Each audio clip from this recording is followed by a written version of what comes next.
Milyon-milyon, baka ho bilyong piso na ang ginagastos ng Marcos Jr. administration sa kanilang propaganda, sa kanilang mga trolls, sa kanilang mga quote-unquote PR. Lahat po ng uri ng propaganda, ginamit na po nila. Pero BBM, walang naitutulong sa iyo. And yet, ito na yung best nila negative 27. And this is not the only and the recent survey na lumabas na negative si Bongbong Marcos. 4 na surveys na ho ito. Ang atin pong pamagat, it's BBM stupid. Ito po ay reaksyon at ating himayin yung mga patuloy na issues ng ating bansa, ng ating lipunan. This is in reaction to the latest na naging resulta po ng Publicus Asia Survey. Lumabas po ito, sundan ninyo, magaling pong magsulat ito si Rob Frances. Sundan po nyo yung kanya mga articles, contribution, and write-ups. Magaling po si Rob Frances. Hi Rob, gamitin ko yung larawan po na nasa kanyang Facebook posting. Ito po yan. Yung negative 27, base po ito naman sa Publicus Asia. Ano, Publicus Asia, negative 27. And I invite pati po yung mga nabubuhay po sa bayad sa kanila bilang troll. Ito yung ating pag-usapan. Huwag ninyong i-sidestep. Huwag po ninyong iwasan sapagkat dito masusubok talaga kung anong piga pa ang pwedeng gawin sa inyo ng inyong mga patron dyan sa Marcos Jr. administration. Milyon-milyon, baka ho bilyong piso na ang ginagastos ng Marcos Jr. administration sa kanilang propaganda, sa kanilang mga trolls, sa kanilang mga quote-unquote PR. And these people, itong mga trolls, na ang IQ po, patawad, ganito po talaga sa tinig maisog Ang IQ po nung mga nag-handle ng trolls, ng communications, ng comms, ng propaganda, ng PR ni Bongbong Marcos ay below sea level. Mas mababa pa po sa kanyang net rating na nakuha base po sa Publicus Asia na net 27. Bakit? Nagpapakasasa na po sila sa pera nating mga Pilipino. Binabayaran sila, isinangla at ibinenta na po nila yung kanilang kaluluwa sa corrupt na administrasyong ito. And yet, this is the best that they can give their patron, si BBM. Why? Wala po siguro talagang panama. Ang memorya nating lahat, ang facts, ang katotohanan, laban sa kung anumang propaganda. Lahat po ng uri ng propaganda, ginamit na po nila. Lahat po ng medium, yung highly compromised mainstream media, kanila na po iyan. Pero BBM, walang naitutulong sa iyo. Inuubos lang nila ang pera ng Pilipino. Ibinibigay mo lang sa kanila yung budget na para sana ay pang developmental dapat yung budget. And yet, ito na yung best nila negative 27. And this is not the only and the recent survey na lumabas na negative si Bongbong Marcos. Let me give you a quick rundown. Una pong lumabas yung sa WR numero. Doon wala silang net, hindi nila pinakita yung net. But ito na lang po ang aking interpretation. This was released November. Last week po ito ng November. Kung matatandaan po nyo, diniskurso na rin po natin ito.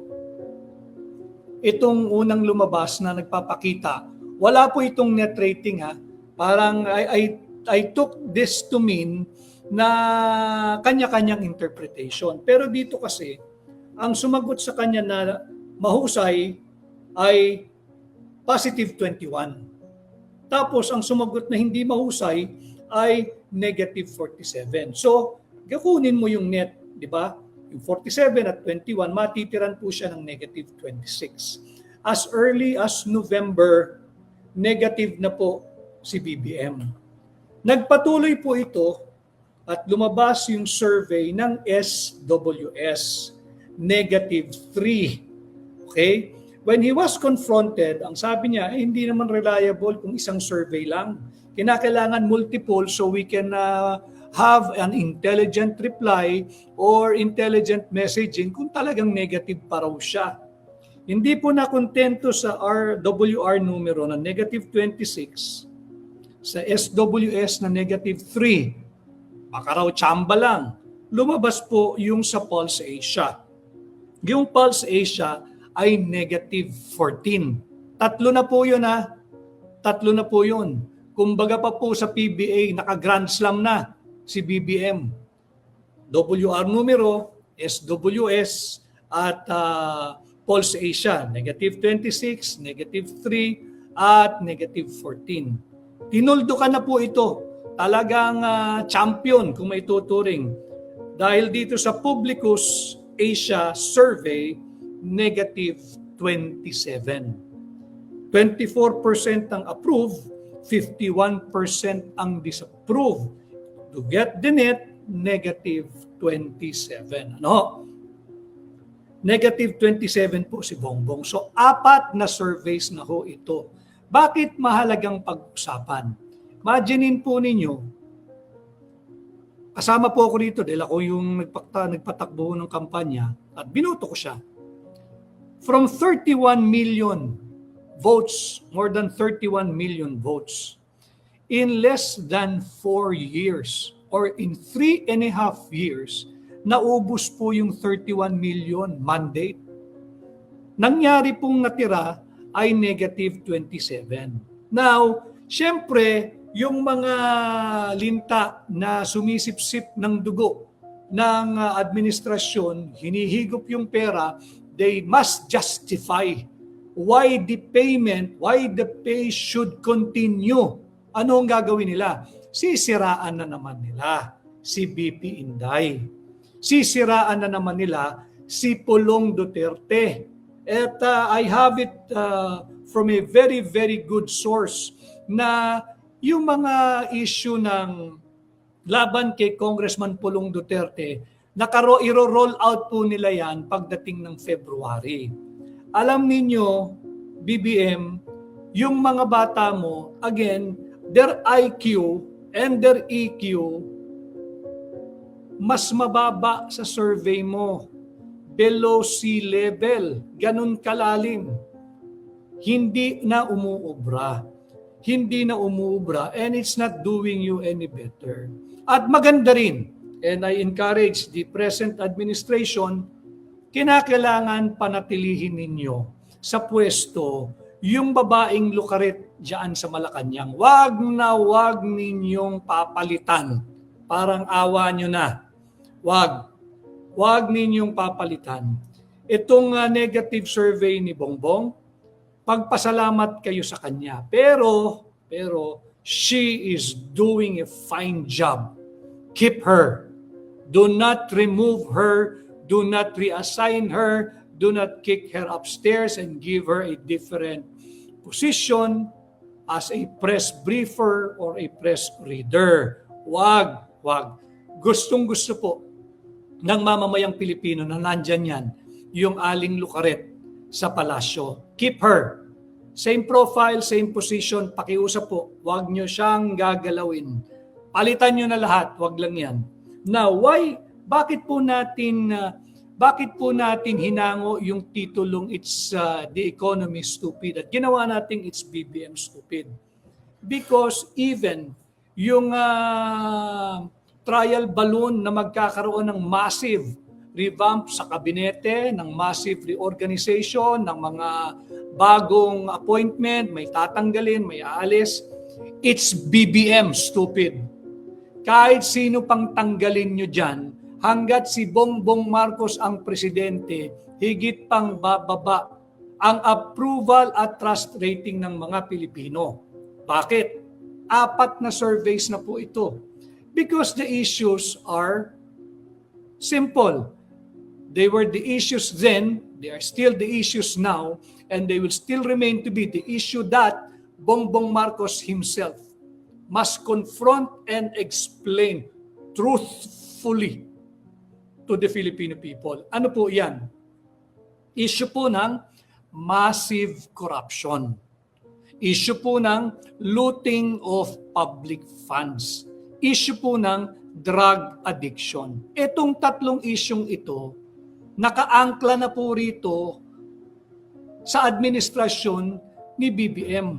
At itong tatlong malalaking higanting issues na ito, hindi po ito mawawala hanggat hindi sinasagot ng buong katapatan. Hindi yung ngisi, hindi yung standard na pag wala nang nasagot, tatawa, hindi na po obre. Malinaw na ang naging hatol at pasya ng mamamayang Pilipino. Talaga pong negative.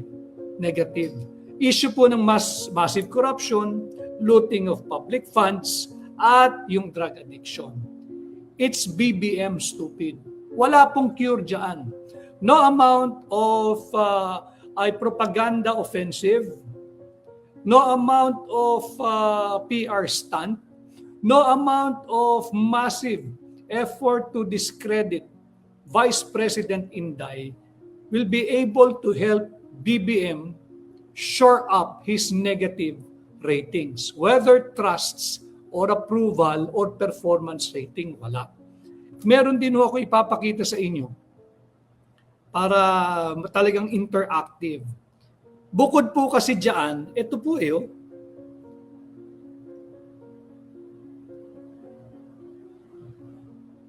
hindi na umubre yung ang sisisihin mo, si Pangulong Duterte pa rin.